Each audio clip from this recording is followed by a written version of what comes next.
Okay, if we started.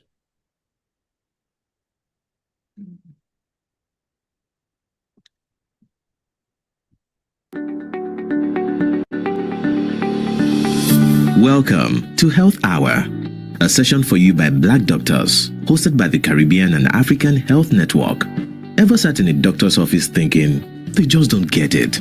Or search for health advice online, but you can't understand it? Felt unheard?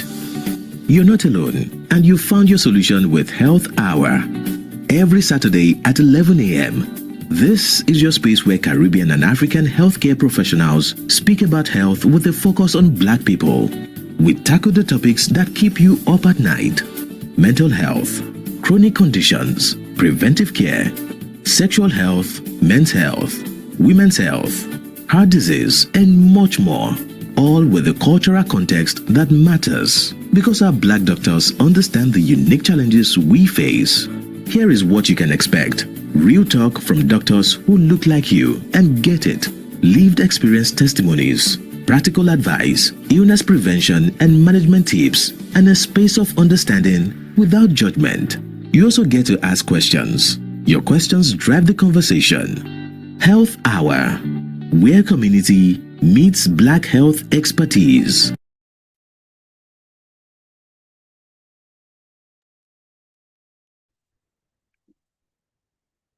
Hello, good morning, everyone, and welcome to Health Hour. It's a beautiful day, the sun is shining, so I'm just really happy to have you all here. My name is Amaka, and I will be your host for this morning. I'm a pharmacist, but today we are joined by Dr. Chiedu. So Dr. Chiedu is a dermatology doctor and a researcher, and he's interested in empowering the patient voice. And he's actually a recent NHS Top All Digital Health Fellow. If you didn't know what that was, it's a pretty big deal. But no, he is interested in all things skin, and I feel like it's very important and it's very necessary to have a voice like his in the space where Black skin is very underrepresented. So in this session, it's called Skin Deep. So we're going to get into how to navigate dermatology care. We're going to talk about how to best use your GP and how to best use your pharmacist, common conditions seen in Black skin, and we're going to just learn some tips and tricks on how to navigate skincare in this day and age. So I'm so glad that you've all joined from wherever you've joined from. Chiedu is going to do his presentation, and then we're going to have a section of question and answer. So have your questions ready, send them to the chat on YouTube, LinkedIn, Zoom, wherever you are. Get your questions ready, because at the end there will be a chance to ask questions. So yeah, guys, pay attention, lock in, and I hope we learned something great today. Chiedu, over to you. Amazing, thanks, Amaka.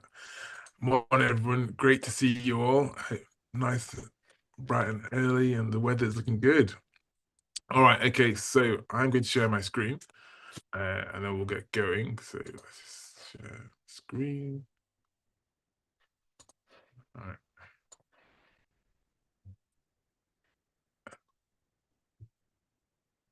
Okay, so you guys can all see the screen, and we'll start. So yeah, so good morning. So my name is Chiedu. I'm a dermatology registrar and researcher based between London and Manchester.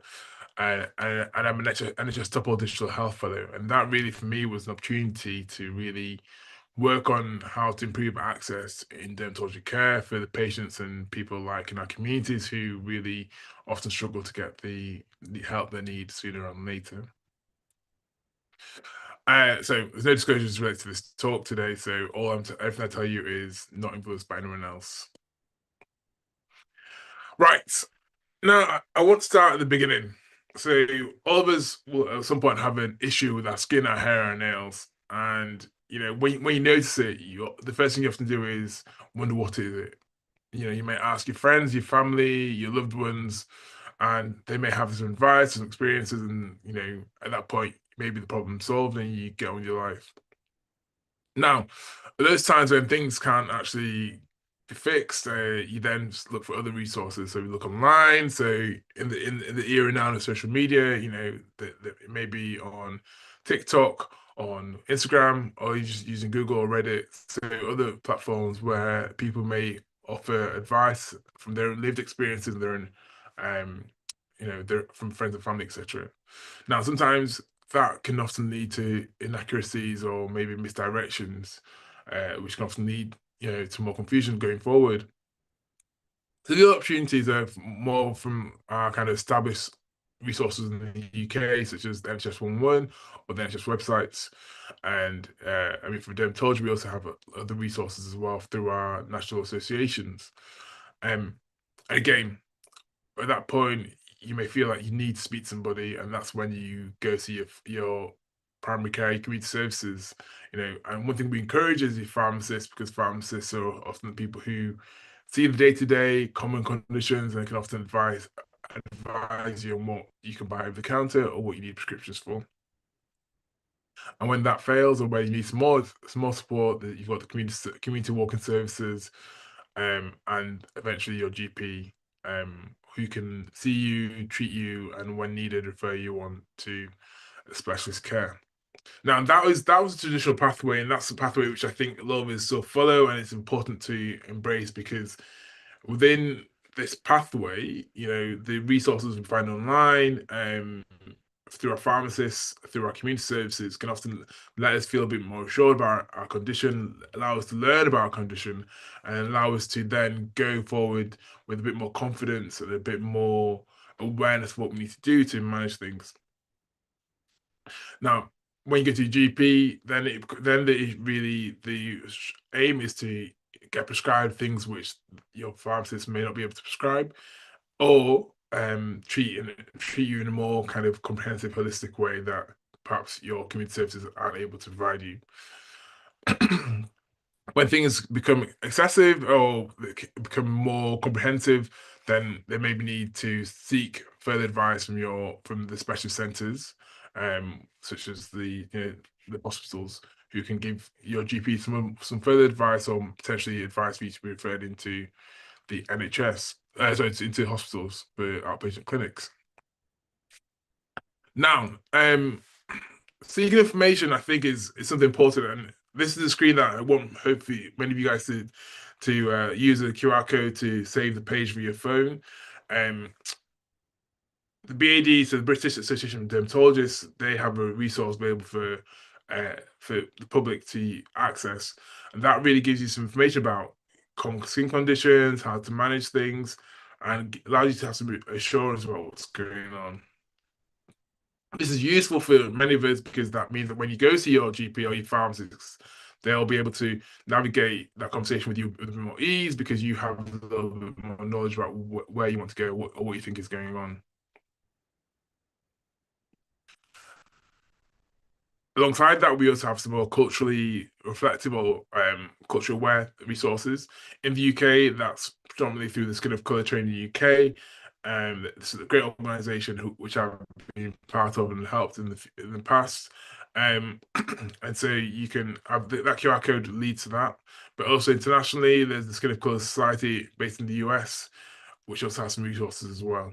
So there's some options available for you guys, and please feel free to use the QR code to save that page for you for the future. Now, bringing it back to the UK and really what you need to be aware of going forward now when you see your GP is this new system, well, it's not new, but more established system called the Advice and Guidance service within the NHS. Now, for a long time, many of us, myself included, if you want to get a referral to see a specialist, your GP will have to send a letter through, and that might take up to six months, even sometimes a year, to get seen. And often that can be quite frustrating and quite agonizing.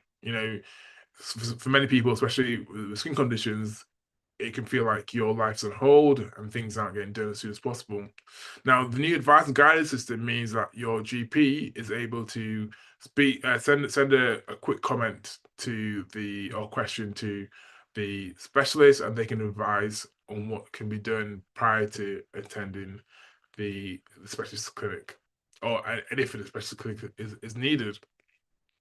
So that's something to be aware of, and that's something that I'd like you guys to put note in your phones about, because when you then see your GP, you can always ask them if it's possible to get advice and guidance at a situation where you feel like you may need some specialist advice, and that special advice doesn't mean that the GP can't manage it. It may just mean that we can optimize the current management plan. Uh, it's funny because a lot of things we do in dermatology, GPs can prescribe, but sometimes they need uh, some guidance on that, some structured plan. And things which you then need specialist referral for or specialist management for, we can then ask GP to refer you in, and we can deal with that way. So main message I want you guys to take home from this point here is that your GP, your pharmacist, your community services are very good at managing things. The advice and guidance service should be a new opportunity to allow you to get a further blanket of support within the community before necessarily needing an appointment within the hospital for specialist care. Okay, right. So now that's all done, let's just talk about what we need to think about when we go see GP or go see a healthcare professional. Dermatologists, we like images, and the images form part of the story. The history, the story, the journey about it is important, but the photographs allow us to see almost what's happened with your skin. So take photographs of what has happened, what's occurring, whether it's your nails, your hair, your skin. Often get someone else to take the photograph for you so that they can make sure that it's representative. And we don't like massive close-ups. Give us context. Let's see the arm and let's see a bit closer, but don't necessarily get right up to the skin because if we need to see you that close, we will bring you in. Make a timeline of those events. So when did it start? What we doing around that time? Are there any things that you think may be associated with what's caused with that? Sorry, are there any things that you feel associated to the cause or to the start of the event? Make sure you have a list of your medications. It's important to know the medications. So, especially with dermatology, whenever you prescribe something, take a note of it, write it down your phone, or write it down a notebook, so that you know when we come see you that we're aware of the medicine that you're on. Sometimes medicines have similar names, and so if we in our circle and our field, we may be more familiar with one name than another name. So it's just good for you to jot down those names, and so that we're aware of it. Alongside that, in dermatology especially, if you use anything over the counter, shampoos, ointments, topicals, creams, etc., have a list of those as well because they may be important within the history and the context of the reason why you come in to see us. It's not always necessary for it's not always that we will ask you for that information, but if you have it to hand, if we need it, it makes things a lot easier. Okay. Right. Okay. Now, hopefully that is just the key message that I want you guys to take home today. And the reason why that's important is because this is new for the NHS, and it's something that should hopefully make dermatology care and healthcare generally a lot more accessible for all of us. So please jot that down and keep hold of that because that's something that we will be promoting more in the NHS. But for you guys, especially for the patients, public, it's a good way to take a bit more empowerment in your care. Okay, so now I thought we would talk a bit more about over-the-counter management. So prior to getting to the GP or prior to getting to the pharmacist, what can you do and how can you manage things? So we'll go through a few common conditions, and at the end of that, we'll have the platform open for questions. Okay, all right. So acne, acne is a common condition, and acne is not necessarily a rite of passage. So for many people, we see, we expect, once you hit puberty, you'll get spots, and they are common. They can be treated, and they should be treated. So if you have acne or your child has acne, then please get treatment for them. Okay. Now, there's stuff you can do over the counter which can start and make things you can see whether they work, and if they don't work, then you should see a pharmacist and you can see a GP, and then they can refer you onto us if needs be.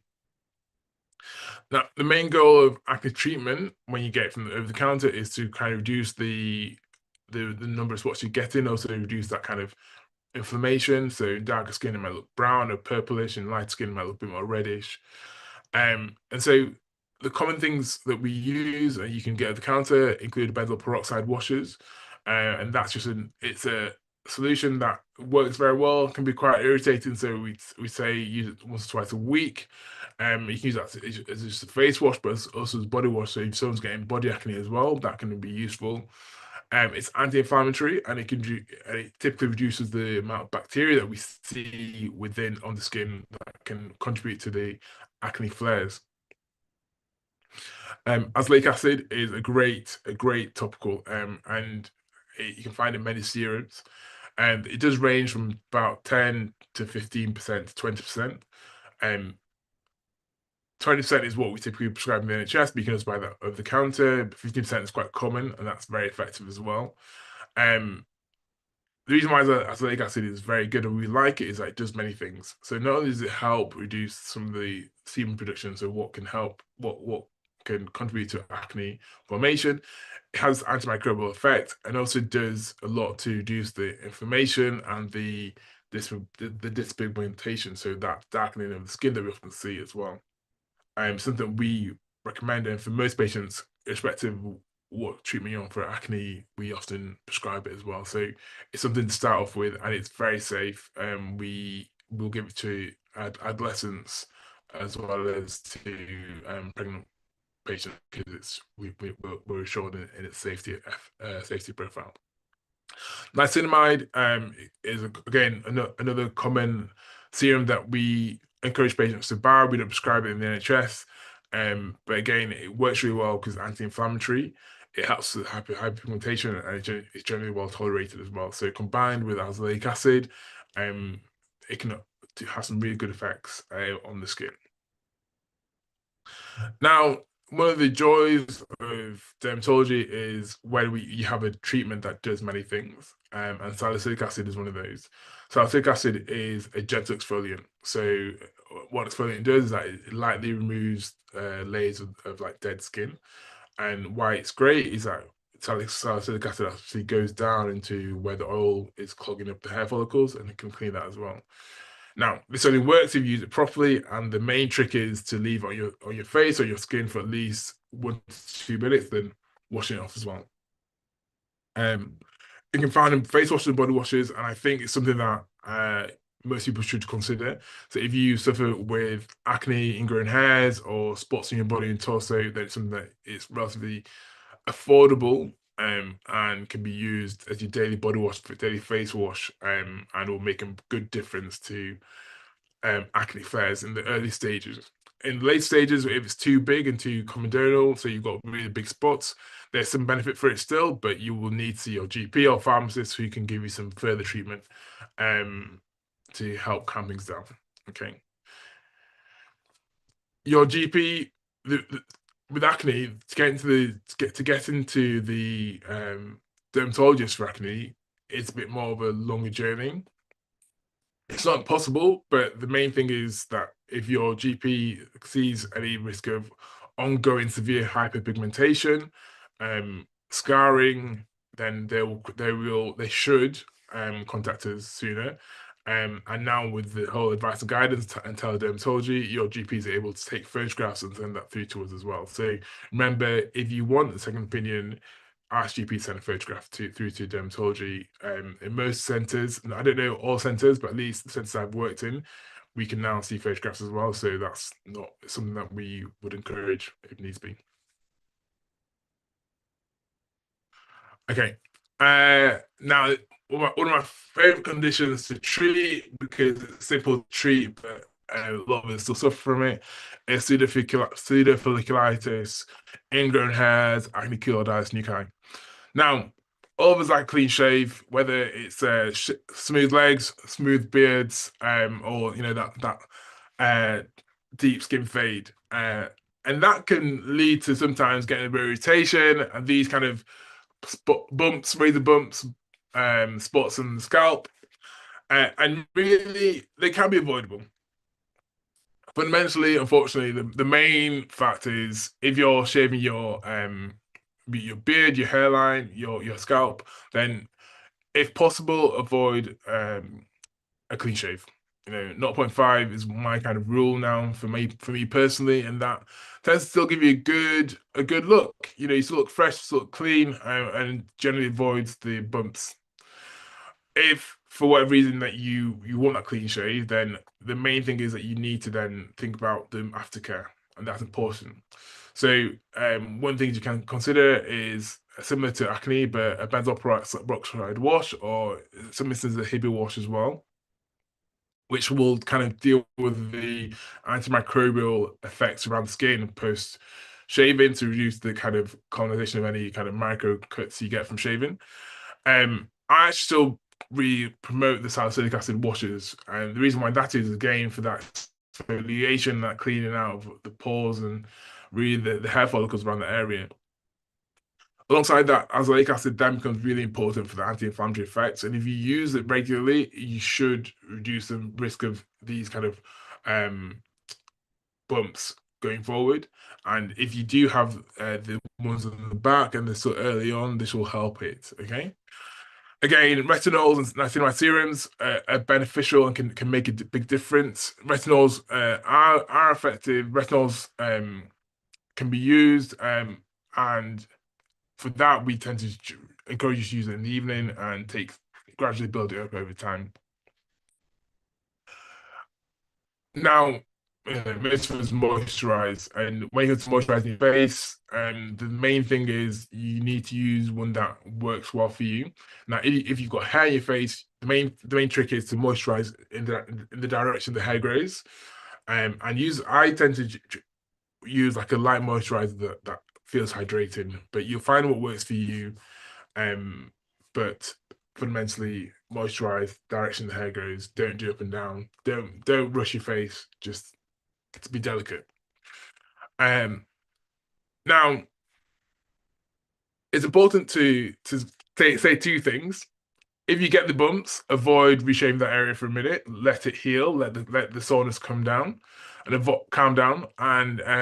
avoid picking.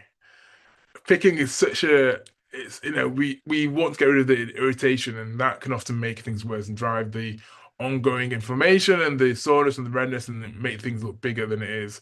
So please be patient. If you're struggling, do see your pharmacist, do see your GP, and they can often give you a little bit more support along that way as well.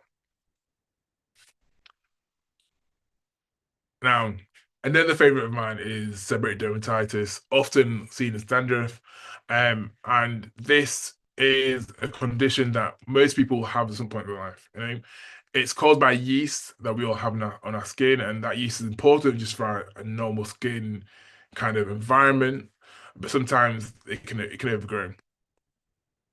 The mainstay of treatment of this is anti-dandruff shampoos, and you can use this effectively. If you see your GP, often they'll prescribe you ketoconazole shampoo, which is very effective, but it can be very drying to the hair. Over the counter now, there's a few brands who do anti-dandruff shampoos. I'm not naming any, just because I don't believe in commercially supporting anybody. But um, these products are available over the counter. They generally all work. The main message with anti-dandruff shampoos is that you leave them on your scalp for about 5 to 10, really it's 10 minutes. Okay. And so what you can do is braid your hair down, get to the light right to the scalp and leave it on. Go on washing the rest of your body and then wash it off afterwards. It's important to note that when you do wash your hair, after with the anti-dandruff shampoo, that you need to deep condition it afterwards, because that's what will rehydrate it, avoid brittleness as well. As a rule of thumb, I don't encourage olive oil based moisturizers or creams if you suffer with severe anti-dandruff, because olive oil is one of these kind of natural oils which can often be a feeder for the yeast. So if you do suffer from bad dandruff or regular cases of really bad flares dandruff, then I would steer away from olive oil, particularly in managing your hair. Okay, hyperpigmentation. It's big in the community. We all, whether you get a scar, whether you've had an injury or you've had a sport or you've had, some trauma, you'll often your skin will get darker. Okay, it's not a scar. It's important to remember that it's not a scar, but for us, it feels like a scar because it's there for a long time. We'll always tell you photo protection. And this can be this should be SPF 50 really. We like SPF 50, and it should be, but it can be 30 if you don't want SPF 50. And you can also use like a tinted mineral sunscreen, which can give you a little bit more protection from visible light as well. The reason why that is that what SPF does is it reduces the amount of melanin upregulation around the other side, so it keeps your skin balance relatively easy, and you can't see the differences of the hyperpigmentation. It allows your skin to recycle enough at its natural rate, so that kind of imbalance is less obvious. Again, I mentioned before about azelaic acid and niacinamide. They're very, very good, and they can make good difference with your dyspigmentation. And then topical retinols, which you can buy at the counter at different strengths, can also be effective as well. Hyperpigmentation takes time. It takes time. And I want to emphasize that because there's no quick fix. So whether or not you consider taking chemical peels, laser, etc., it does take time. And what I tend to encourage patients is to give yourself the gift of 6 months, a year, if not longer, to get things under control. And it will get under control. Trying to do things too quickly can often make things worse. So just be patient.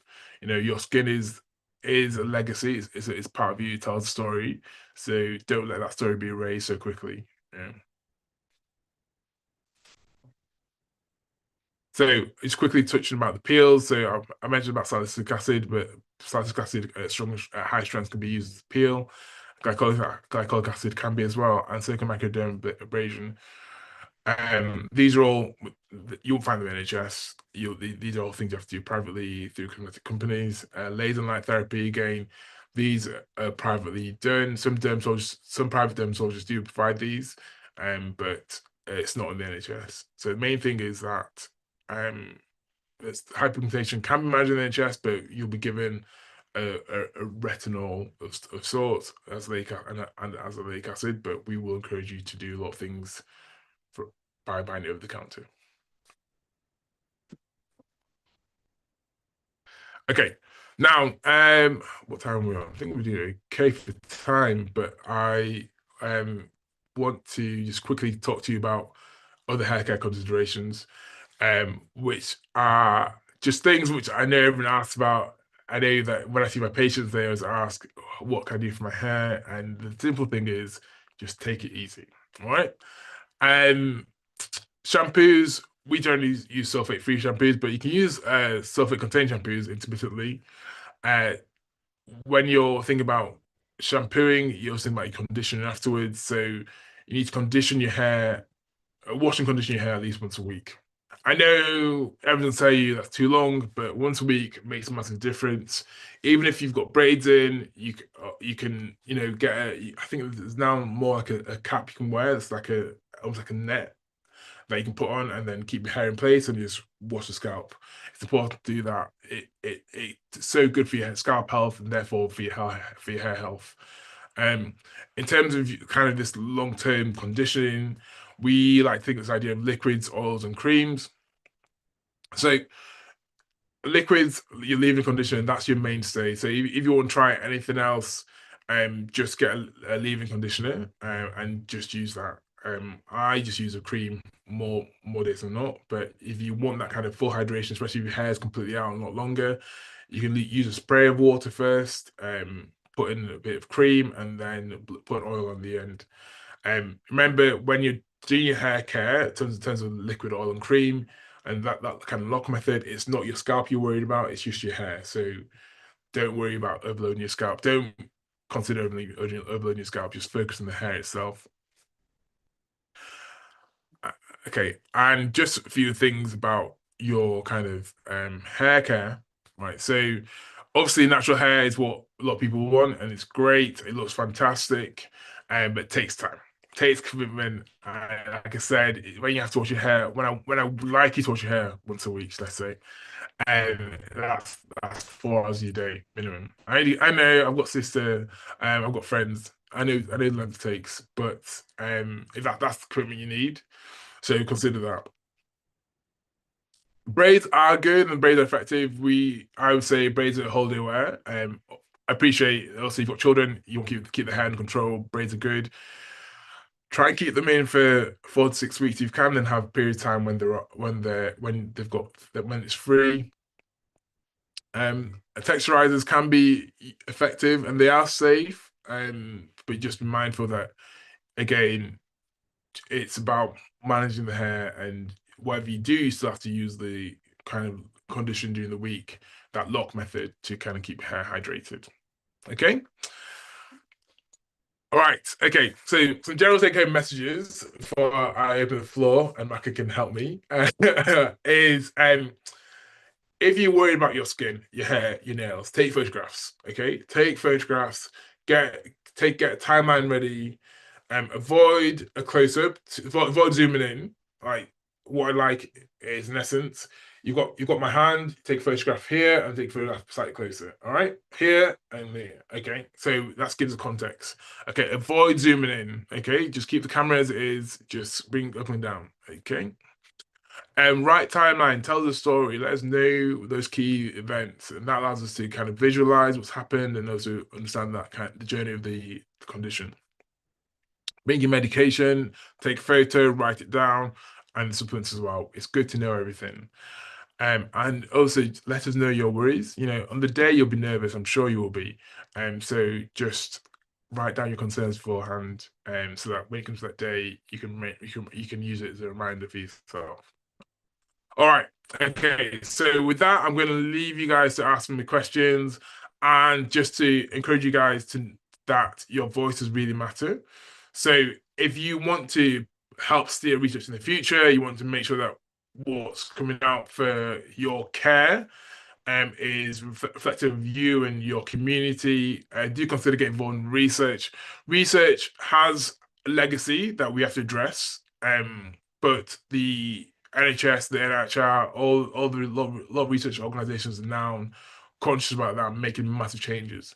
So if you don't want to be involved in that, actually be a participant, you can also be involved in how we design studies, etc. So have a look at be part of research. The link is there for you to look at. Please consider it, ask questions away. And with that, I say thank you and I open the floor to questions.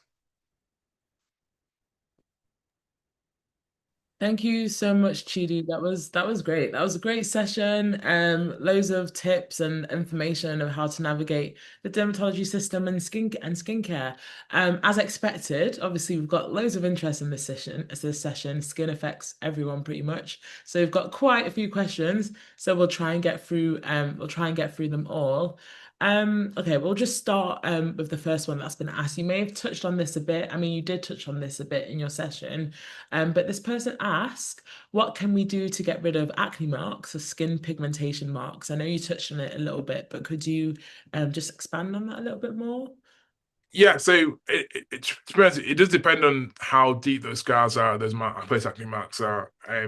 Now, if they're quite superficial, so really it's only small dents, then topical retinol can be used over time, and that should gradually get things better. If they are a bit deeper, then you may need to consider more kind of procedural things, and that's where you may need to see a dermatologist who can consider other treatments such as well, we call them kind of breaking the scar tissue, or even laser treatment as well. So it depends. It does very much depend on what you need, to what kind of scarring is left. But in terms of the darkness and the hyperpigmentation, azelaic acid, topical retinol, niacinamide, give yourself some SPF and a period of 6 months to notice a difference. A year, two to really get that real benefit. Okay, brilliant. Thank you so much. I'm going to go into the next question, and someone has asked, based on her baby. So the question says, Her 8-month-old baby's skin keeps breaking out with dry patches all over her body, and some places are red. Any advice? I know this is quite general and you'll probably need more information and pictures, but do you see that a lot in pediatrics? Just like skin rashes, there could be any reason for that. Yeah, completely. Yeah. So skin rashes are common in children, and I think if you're worried, it's always good to see your health visitor. And then obviously you've got pharmacists, you've got your GPs. But generally, if it's dry, a good moisturizer is good. A plain moisturizer is very important for children. So look for an ointment such as like Hydromol or Cetraban or even Epiderm ointments. These are just plain Vaseline-based ointments. They're very plain. They've got no scent. They've got nothing else, just the petroleum jelly, and that's very good to just moisturize kids. But I would encourage you just to see a health visitor because they can give you some quick advice about it. Yeah, okay. Thank you so much. And I'd like to point out as well, not to be biased, but I'm a pharmacist. I know I work in a hospital, but community pharmacists are very well trained. We're trained in issues affecting like skin with kids because it's very common. So even if you don't want to get a GP appointment because it might take time, go to your pharmacy with your baby so they can actually see the child and have a consult there, and they can advise on over-the-counter treatment options, or if the baby does need to be referred to see a skin specialist. So make use of your pharmacist, guys. Okay, next question. This person has said they think they get dry skin around their eyes due to stress, and it gets very dry to touch, but you can't see it because they're quite dark. How can we pass the message across to the GP that it's been bothering them, although it's not super visible? They've been to the pharmacy and they gave them eye drops to put on the skin, so she doesn't want to go back. Essentially, dry skin around the eyes due to stress. How would you advise someone navigating and managing this?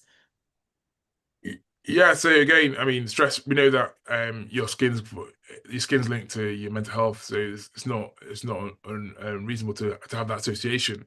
Again, with GPs, you can I think you can do online consults now, so that's something to consider.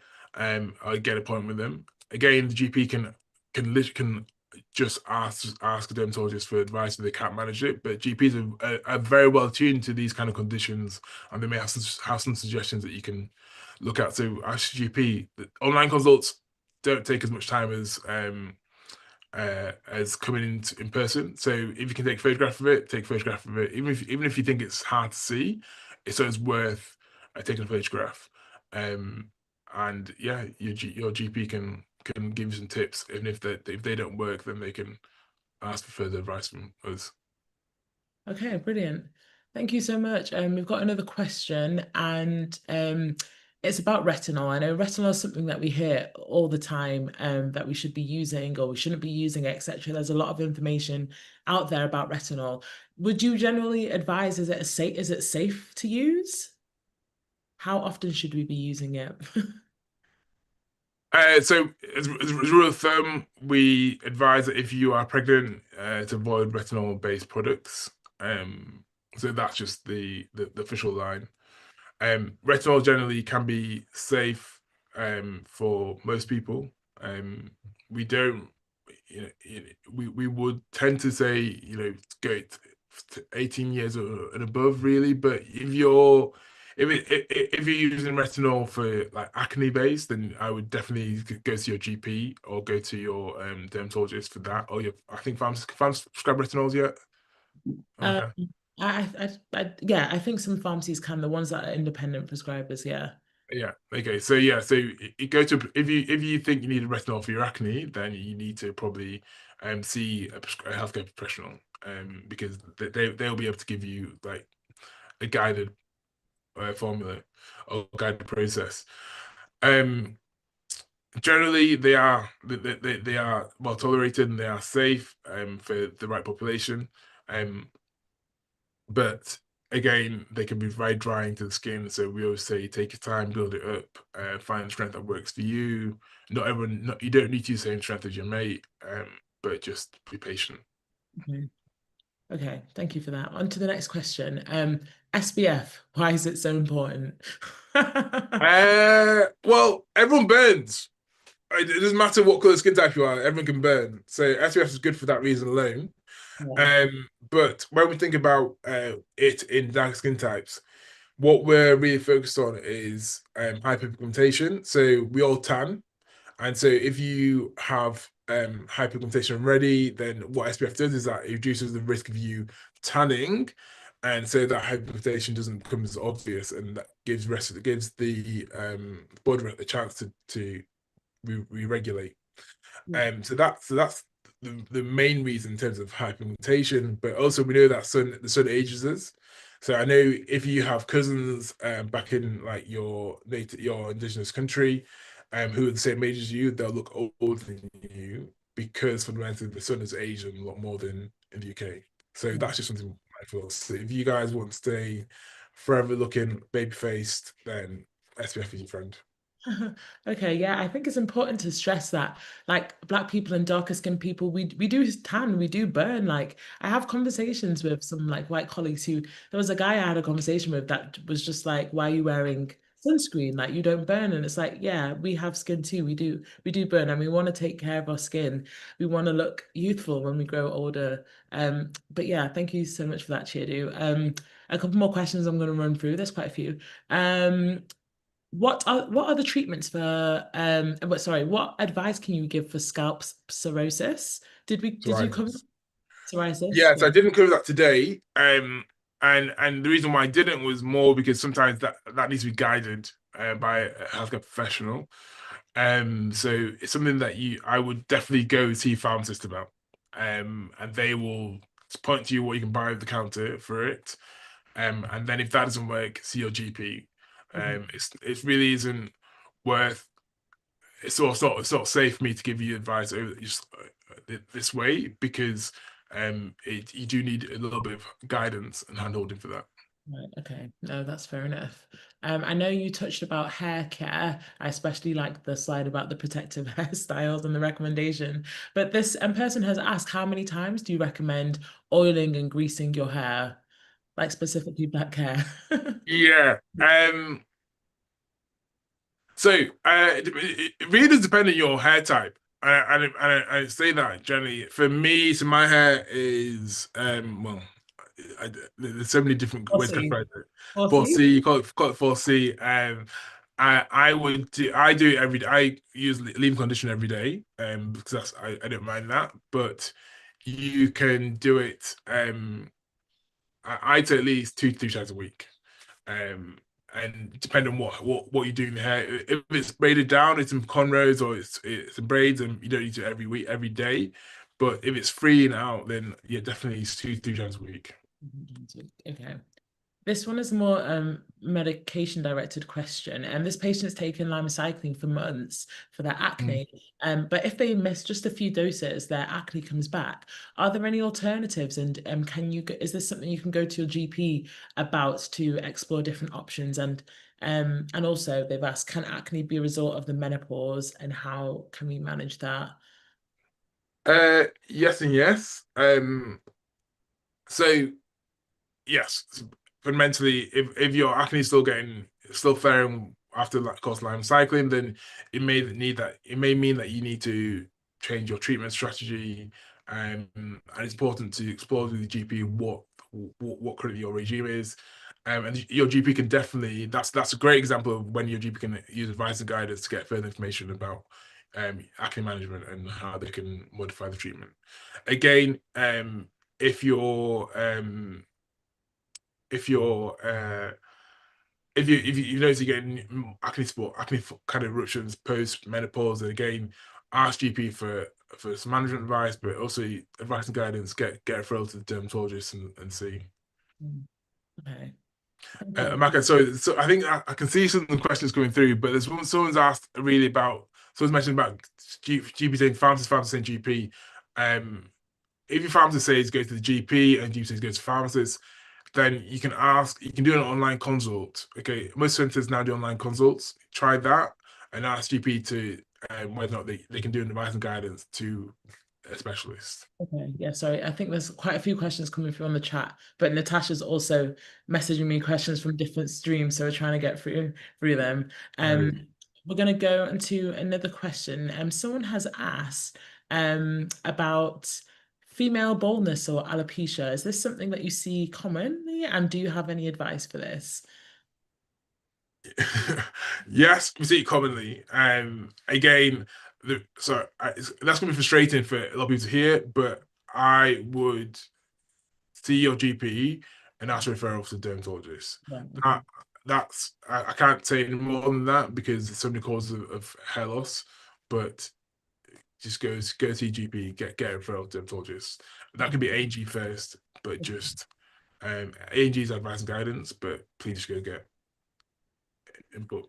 GP for your dermatologist. Okay, we've got another one. Someone has said thank you for this session. I'm not sure if you've already covered this, but would you speak to moles, age marks, and speak to skin tags?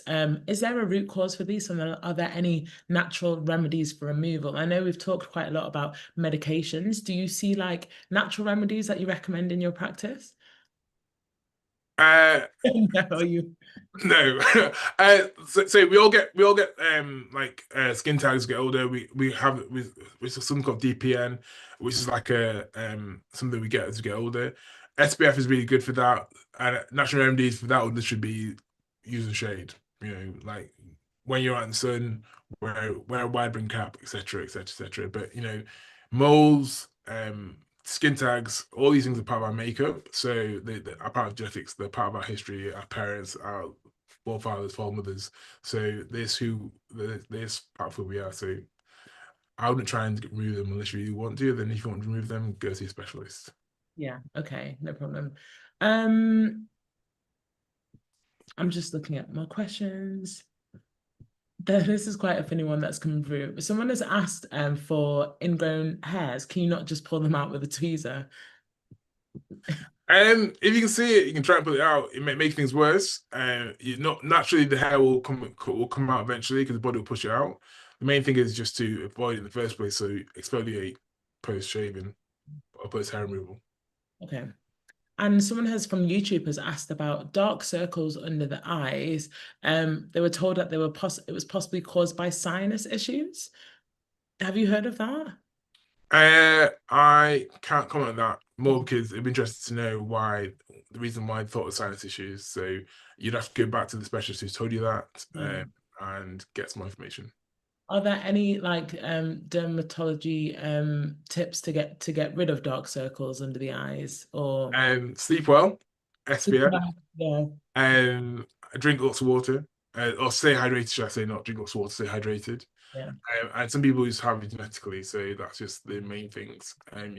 You can see cosmetic dermatologists with cosmetic interests who can maybe advise some further things they can do, but prevention is probably the main thing, which is sleep well, drink water well, should I say, and wear SPF. Okay, that's good. Brilliant. In your presentation, you mentioned a lot about these products containing anti-inflammatory anti-inflammatory. That's the way that they work. I know that you mentioned it in the products and the medications. Are there any just like foods that you can recommend, or that contains those properties that could help with skincare? Yeah, so speak to most dermatologists. They'll tell you to eat well. So your vegetables are really good. Your colorful vegetables, your root vegetables, beetroot, vitamin C, anything that contains a lot of those things, are really good antioxidants, and they can be really beneficial. There are a few I think there's at least one dermatologist who has a background in nutrition. It can be that I think they've got an Instagram page. I don't know, I can't remember the name, but definitely eating well, eating a balanced diet can make a massive difference. Generally, like it makes a massive difference. So eat healthy, have your vegetables. If you don't like vegetables, see it as medicine and eat it anyway. Okay.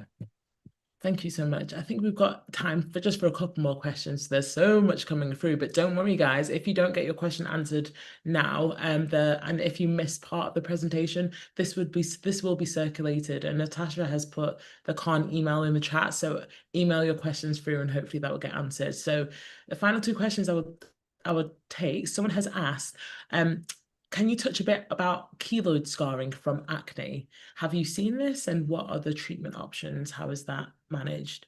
Yeah, so keloid scarring is can be a severe consequence of acne, and so I mean the main thing is that if you suffer from scars with acne, get seen early, get seen by a GP, get into referred to dermatology. Let's see you sooner rather than later. But yes, there's different ways to treat scars, and depending on where they are, true keloids, usually large acne scars.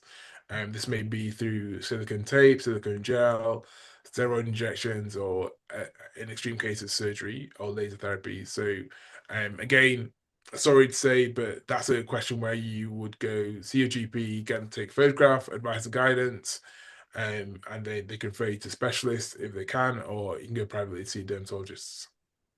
Okay, amazing. Thank you so much. How would you approach vitamin D deficiency in patients with darker skin? That is a question that's just been asked. Uh, if most dark skinned people should be on vitamin D supplements during winter, fundamentally. Uh, sorry, someone just probably take it. But so most people, if you're dark skinned, just take vitamin D in summer, in winter. Summer, you if you're outside, take it. You'll get some vitamin D's. Um, but yeah, vitamin D supplementation is important. You can get it from your diet as well, but most people don't manage it. So take it orally. And if you think you're very low, ask GP for a blood test. Okay. Right. There's one final question, I promise, and then we'll round things up. Alex has asked on the chat, do you have any advice about persistent hirsutism? Hirsutism? This is Yes. They've prescribed a medication called spironolactone by dermatologists. It seems slow acting and scarring from the condition is significant. Do you know what the next step is? What can they expect or what can they request next? Um, so Sprout works for Hirschism. It can take some time to have a real effect. So I'd would encourage patience. Um, I again, the reason why please don't be frustrated by this. The reason why I don't comment too much about what your management is at the moment is because every dermatologist will have a method of thinking and strategy to go forward with. So if you feel it's not working, speak to them, and they can. If they're not too sure, they can always speak out to the wider communities because as dermatologists, we do know we know each other quite well, or at least we know someone who knows someone who knows someone. Mm. So, if they need extra special advice, and then that can be sorted out. So please do consider just speaking to your dermatologist or your doctor and asking them for a second opinion if needs be. Okay. Amazing. Thank you so much, Chiedu. I think we'll round up there. We have had so many questions still not covered, but don't worry, if you haven't had your question covered, please email Khan and we'll try our best to get back to you. I hope everyone enjoyed the session. I know that I definitely learned something. There was a QR code that you shared midway through the presentation. I don't know if it was in the first couple slides. Someone didn't catch that at the start, but are you able to share it again? But if not, the slide will be circulated. This will be on YouTube actually in a couple of days. I think it'll be uploaded straight away. So if you want to watch the This one, slide, this one here. yeah, I think it was potentially this one. Seeking information. Yeah, that's the ones. Thank you for that. Yeah, the slides will be shared. They'll be up on YouTube. But yeah, thank you so much for such an informative session. I hope everyone has learned something new today. Share the links with your friends and share it with your family. It's great to be educated and help to educate others. Please make use of your primary care facilities, such as your pharmacies. They are very well facilitated and trained to help support you guys in skin conditions and a lot more conditions. The GP doesn't always need to be your first point of call. But yeah, thank you so much, Chiedu. I hope you guys have a lovely, lovely weekend. Get outside, enjoy the weather. Yeah, I'm going to pass it on to Natasha now, who will do the closing remarks. Thank you so much, guys. Bye. Thank you, Amaka. That was lovely, lovely hosting. Thank you for guiding us through this. As I shared on the chat, we do apologize. There was more than 40 questions. We just couldn't give, an answer to everyone. We had just spoken before the session that is a great need for this kind of topic discussion within the community. So apologies, we really tried our best. I've seen a lady that put a question about our grants and various times on the chat. So apologies, we didn't manage to answer that. And thank you for being with us. We do have our email if people need support. We'll try to guide in the right direction. Dr. Chiedu, there was quite a few people asking if you give private consultation. I don't know if you do. No, I don't yet. Not yet. So unfortunately, that's the answer for now. Okay, so now thank you so much for making the time completely, voluntarily out of the goodness of your heart, and both of you for wanting to make change and seeing change within our community. So thank you for that. I wanted to share with you some updates about Khan, what we have installed for you in the next few weeks and months. Hope you can see my screen well. Our next section next week is on asthma and lung health. It's been a long time that we haven't done a session on this. Is another topic that really affects our community and is not discussed enough. Is World Asthma Day as well on the 5th of May. So we thought, what a great time to bring Dr. Raymond and have him speak to us about some basics around care and treatment. Do not miss the session or share it with friends, because everyone knows someone that deals with asthma or some sort of lung condition. So do share away. Soon enough, we'll have the Black Healthcare Awards on the 4th of July. This will be in London, central London. Don't miss this opportunity to be in this fantastic celebration, to be part of it. As always, there's entertainment, obviously the award ceremony, 3-course meal, live entertainment, all those things that we love to do. So do join us. There is a QR code on the screen. That is also a contact. So tickets are now available and nominations are closed. Africa Day is soon coming as well. Africa Day is officially on the 25th of May every single year, and we will be celebrating it on the 28th of May. Please stay tuned in. We'll be announcing where it's going to take place and what we'll be doing. But the theme this year is around Africa Forward. So about partnerships, about trade, about prosperity within the community and shared growth. How can we support each other and elevate each other? So do stay tuned in our social media, and there is an email contact for this event as well.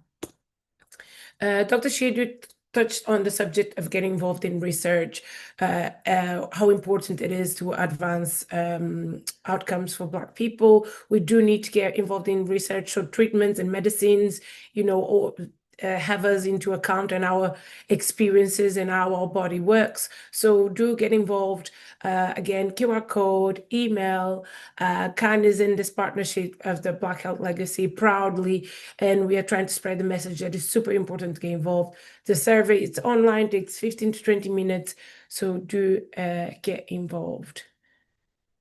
And we've been running Safe Steps for quite some time now, a year and a half, about that.